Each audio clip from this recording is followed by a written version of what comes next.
আজ আমি বানাবো 10 টাকার সুজি দিয়ে দারুণ একটা সুজির কেক। এটা কিন্তু ডিম ছাড়া সম্পূর্ণ নিরামিষ একটি কেক। আর এটা কিন্তু আজ আমি কোনো ওভেন কিংবা প্রেসার কুকারে বানাবো না, আজ আমি এটা বানাবো প্যানে। তো ভিডিওটি স্কিপ না করে পুরোটা দেখতে থাকো কি করে বানাচ্ছি। নমস্কার বন্ধুরা, আমি ঝুমা আর কিচেন ম্যাজিক উইথ ঝুমাতে সবাইকে ওয়েলকাম। তো চলুন আজকের এই মজার রেসিপিটা শুরু করা যাক। সুজির কেক বানাচ্ছি, তাই তো সুজি তো লাগবে, তাই এখানে আমি একটা 10 টাকা দামের সুজি নিয়ে নিয়েছি। আর এই সুজিটা এবার একটা ব্লেন্ডার জারের মধ্যে আমি নিয়ে নিচ্ছি। এটা 1.5 কাপ মতন সুজি নিলাম, মানে হচ্ছে প্যাকেটে রয়েছে 200 গ্রাম সুজি। এবারে এটা 1 মিনিটের মতন আমি ব্লেন্ড করে নেব, হচ্ছে বেশি ব্লেন্ড করার দরকার নেই। আপনারা দেখুন, হাত দিয়ে দেখলেই বুঝতে পারবেন এটা কিন্তু একদম পাউডার করিনি, জাস্ট হালকা। ওর একটা বাটিতে 1 কাপ পরিমাণ দুধ নিয়ে ওর মধ্যে 1 চামচ ভিনিগার দিয়ে ভালোভাবে মিশিয়ে নিলাম। তৈরি হয়ে গেল আমার বাটার মিল্ক। আর আপনাদের কাছে যদি বাটার মিল্ক থাকে তাহলে এই প্রসেসটার দরকার নেই। এরপর একটা বাটিতে আমি নিয়ে নিচ্ছি যে সুজিটা ব্লেন্ড করে রেখেছিলাম সেটা, আর ওর মধ্যে দিয়ে দিলাম যে তৈরি করে রাখা বাটার মিল্কটা, এবং সব কিছু দিয়ে কিন্তু খুব ভালোভাবে একটু মিশিয়ে নিচ্ছি। সুজি আর দুধটা কিন্তু মেশানো হয়ে গেছে। এবার এটাকে আমি 5 থেকে 10 মিনিটের জন্য চাপা দিয়ে রেখে দেবো, এবং এর ফলে কিন্তু সুজিটা ভালোভাবে কিন্তু ফুলে যাবে। যতক্ষণ আমি সুজিটা রেস্ট করতে দিচ্ছি ততক্ষণ চলুন আর একটা অন্য কাজ করে নিই। আমি যে প্যানটাতে এই সুজির কেকটা তৈরি করছি সেই প্যানটা ভালোভাবে কিন্তু অয়েল ব্রাশ করে নিলাম, এবং এর উপরে একটা পেপার দিয়ে দিলাম। আপনারা চাইলে কিন্তু এখানে বাটার পেপারও ব্যবহার করতে পারেন, কিংবা যে কোনো ধরনের পেপার বা নিউজ পেপার ব্যবহার করতে পারেন। তো এই পেপারটা দেওয়ার পরে এর উপরেও কিন্তু আরেকটু অয়েল দিয়ে ভালোভাবে ব্রাশ করে নিচ্ছি।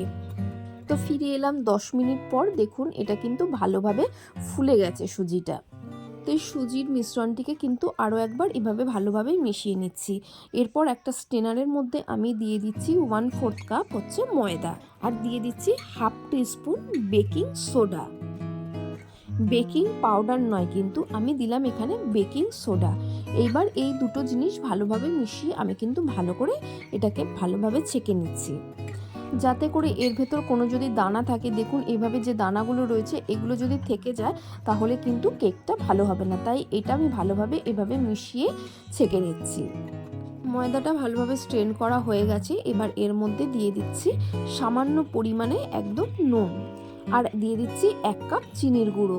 দেখুন একটা মশা এসে ক্যামেরার সামনে কিভাবে জ্বালাতন করছে, ওর মনে হয় কেক খেতে ইচ্ছা করছে।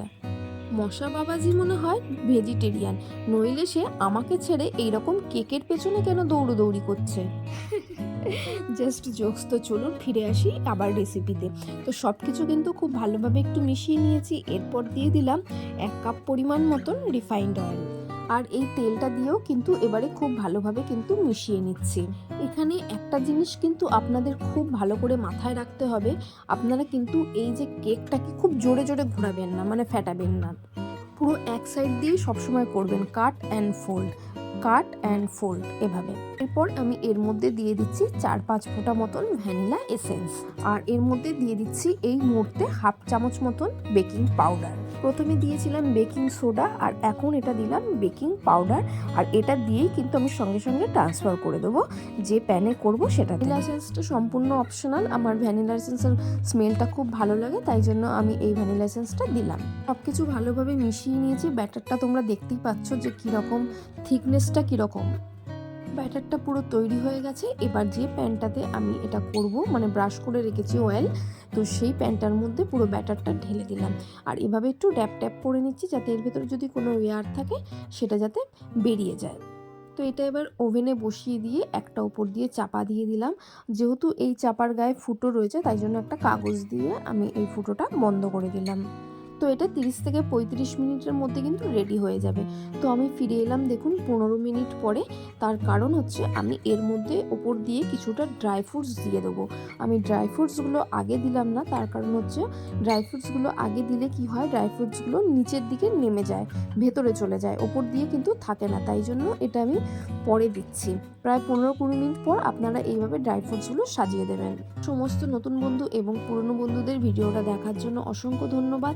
যারা আমার চ্যানেলে নতুন তারা প্লিজ চ্যানেলটিকে সাবস্ক্রাইব করে দেবেন এবং পাশে থাকা বেল আইকনটা প্রেস করে অল নোটিফিকেশনটা অন করে দেবেন, যাতে করে নতুন কোনো ভিডিও আপলোড হওয়ার সাথে সাথে সবার আগে আপনাদের কাছে নোটিফিকেশন চলে যায়। তো আমি এটা আবার চাপা দিয়ে রেখে দিলাম এবং ফিরে এলাম 35 মিনিট পরে। তো আমি একটু দেখে নিচ্ছি একটা কাঠি দিয়ে যে কেকটা তৈরি হয়ে গেছে কিনা। তো কাঠিটা আমি যখনই ঢোকাচ্ছি দেখুন কাঠির গায়ে কিচ্ছু লেগেছিল না, আমার কেকও তৈরি হয়ে গেছে এবং কেকটা আমি দেখুন এখানে নামিয়ে নিয়েছি। দেখতেও খুব সুন্দর হয়েছে এবং খুব সুন্দর একটা স্মেলও বেরোচ্ছে।